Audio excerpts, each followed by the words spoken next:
Alright, I told myself I wasn't gonna make 2 videos a day while I was sick, but I had to make an exception for Deathless Thanos. But yeah, first, this is the final time I'm showing this right here. Check out the Heimdall video if you want to enter that giveaway. To enter, you have to subscribe, and you have to comment your New Year's resolution for Mcoc, and yeah, it ends tomorrow. The winner will be announced, like, I don't know, to be honest, but sometime like next week or this week probably. However, there is a bonus giveaway if you don't get that one, and basically it is every 1,000 subs I gain in January, I will give away +1 Dazzler Pass to y'all in February.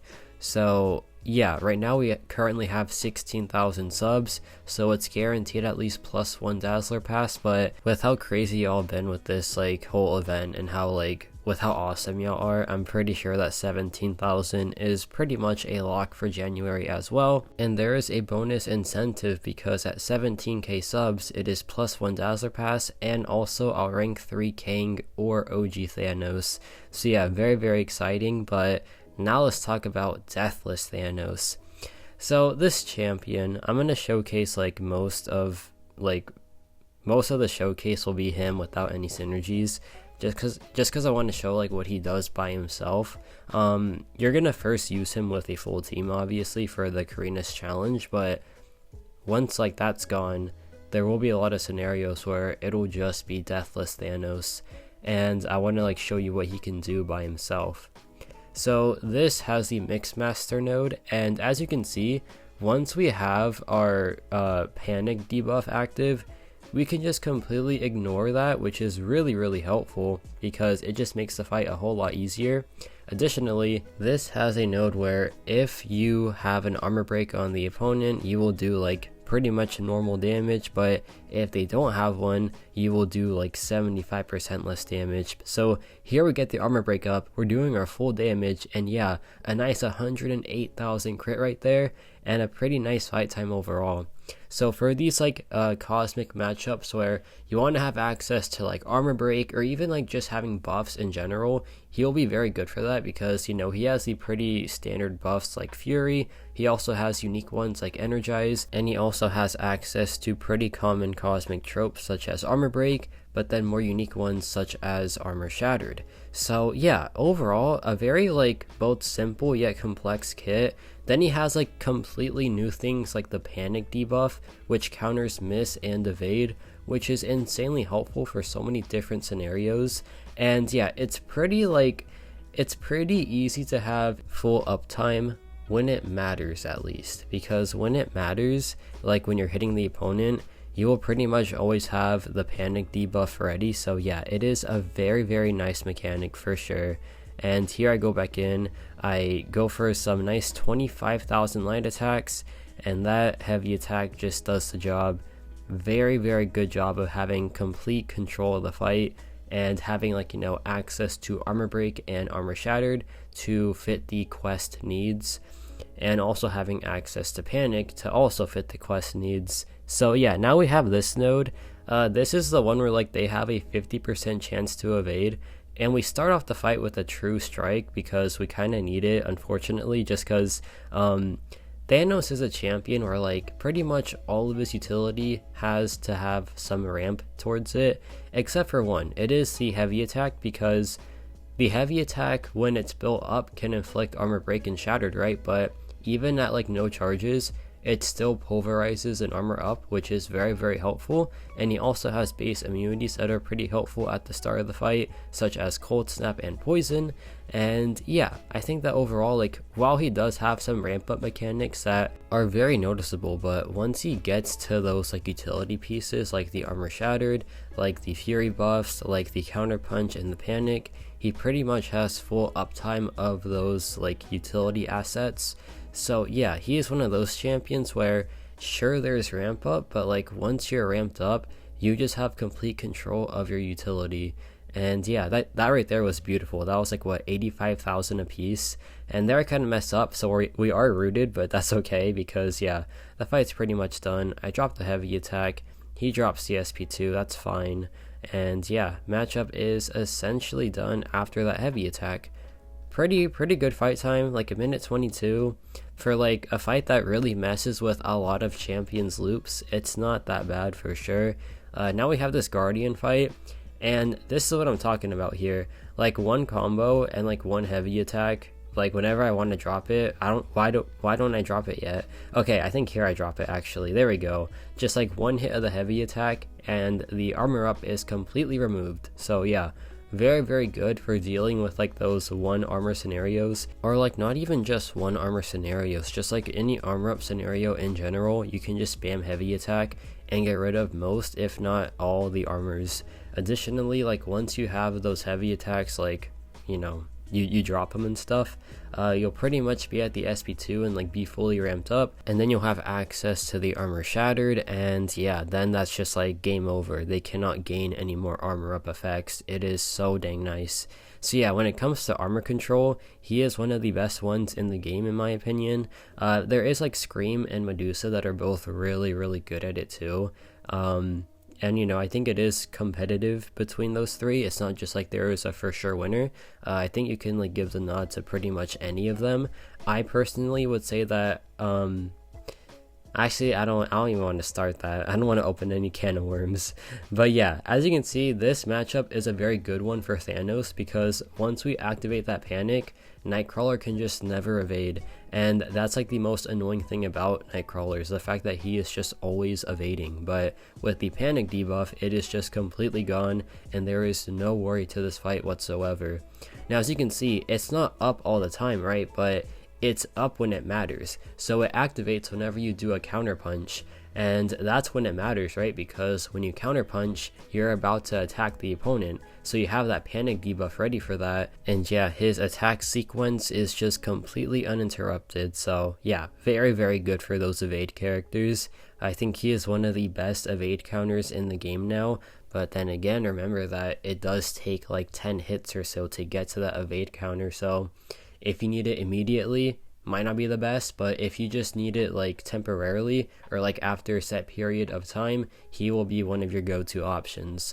So yeah, I think it's been kind of fun showcasing him by himself and like showing that the full team is definitely very cool. I posted a video about it if you want to check it out. It's the previous video I made today. And yeah, it was very fun to play with him with his full team, because it just felt right, you know.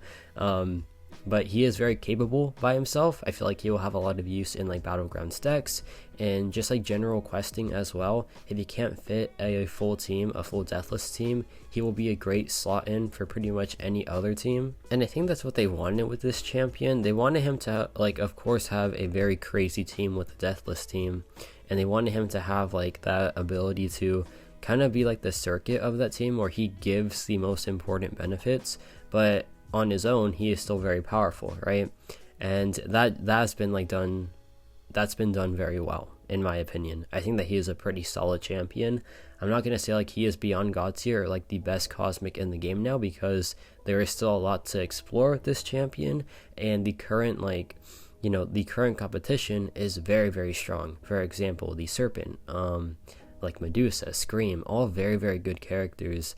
But this guy is very well equipped for like so many different questing situations, and just like in general, to be honest, I think he's going to be very good in Alliance War, like probably Path 3 and some other ones. Battlegrounds, we'll get to that in just a second, because that I'll have to talk to y'all about that one, but that's the one thing where like I'm skeptical, right? Which is crazy to say for Deathless Thanos, right? But that's just like how I feel personally. But like right there, 170,000, that is obviously very good, and like he is a very strong quester. But now we have some Battlegrounds gameplay here. Well, like, you know, Battleground simulations, I guess. This is a rank 3 Iron Man Infinity War, and he's gonna be a pretty solid option for him. Iron Man is like not super common these days, because you have like Medusa, you have Scream, you have champions that do what Thanos does, but they just came before him, right? And like that's fine. It's a very good and competitive class, but here's where I feel like he will actually shine. It is Battlegrounds defense. I think that he has a very good like defense, like not really defense oriented, but like he has some good defensive qualities in his kit. and like he is very tanky, for example. That's like the biggest thing. He is just an absolute tank, especially when he is awakened. So yeah, I think we'll have use there for sure. And if you need to use him in a pinch, he can do some matchups very well, and other ones I just like wouldn't really bother. But yeah, I think that overall he is a pretty solid champion. Like as a dual threat, I don't know if he's gonna be like this end all be all attacker. Like maybe defender he will be, like that's definitely a possibility. I think that for defense he is definitely worth investing into. Battlegrounds attack though, it's a bit different, because like even in this matchup right here, this matchup that you would think he'd be like just the best option for, he isn't like necessarily great for it. He's kind of just like a decent counter, but he does struggle against Red Skull's like stun resistance, and like that really does mess him up a little bit if you can't get that first parry going. So yeah, he's not perfect, right? He's not like this crazy strong like must-have champion in this scenario. I feel like he is more orientated towards questing, and that's perfectly fine. Not every champion has to be for Battlegrounds, but he does have the advantage of being a defender, so like he will always be in your deck anyway. But I'm just saying, I don't expect him to be this like really beyond god tier Battlegrounds attacker, right? Because first of all, his fight time, it's good. Like 45 seconds obviously is very strong, but I feel like against those non-tech characters it might lack a little bit. Additionally, and you know, like that's completely like Battlegrounds brain rot talk right there. So just like a quick warning, I'm talking to like the really competitive people out there. He's not going to be like a bullseye serpent onslaught counter because he's metal, but he could probably do it, kind of. I don't really know, man.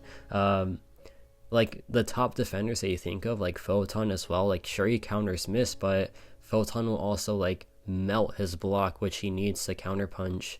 So it's like I don't necessarily think that he's gonna be like as crazy as we thought in every game mode, but the game modes he was targeted for, I think he will hit his mark for sure. But to end this video, I have this Abyss fight and I have the full team with me because I want to show it at least like once in this video, just how crazy he is with his full team. His like benefits aren't even that strong, it's just like it's cool to have them, right? Just like makes him 1,000 times cooler. And yeah, we have to stop for a bit, right? We have to, we'll let the video play obviously, but while he like takes down this Iron Man, which is an iconic matchup by the way, this is like, you know, Bears versus Packers type of stuff, it's just iconic. We gotta appreciate, like, this is Thanos, man. This is a Thanos that like we worked really hard to get, and just like seeing him in the game now playing as a deathless version of Thanos just makes me happy, you know, right? Just like it just feels good to play with this character. And yeah, I think he is worth all the invested effort because first of all, it's Thanos, right? Like he is, in my opinion, when you think of Marvel, if you're not a comic book nerd, you think of Thanos, right? And I don't mean like nerd disrespectfully, but you know, like that's the common terminology. You know, I think other comic book fans would be like, nah, he's not even top 10 villains. Like, you know, there is Chaos King, Korvac, Molecule Man, and I saw this from a video, so like I could still be wrong, but I feel like comic book fans would really lean towards those characters as like who's the coolest villain. But this Thanos guy brought in a lot of new Marvel fans, and he is an icon for that reason. And like now we have him and he's beautiful, like those glowing stones, the glowing eyes, it's just like absolutely perfect. So yeah, Deathless Thanos, I really do like him. I think he's such a good champion. Not targeted for everything if you ask me, but that's okay because what he was targeted for, he's going to be very, very strong for.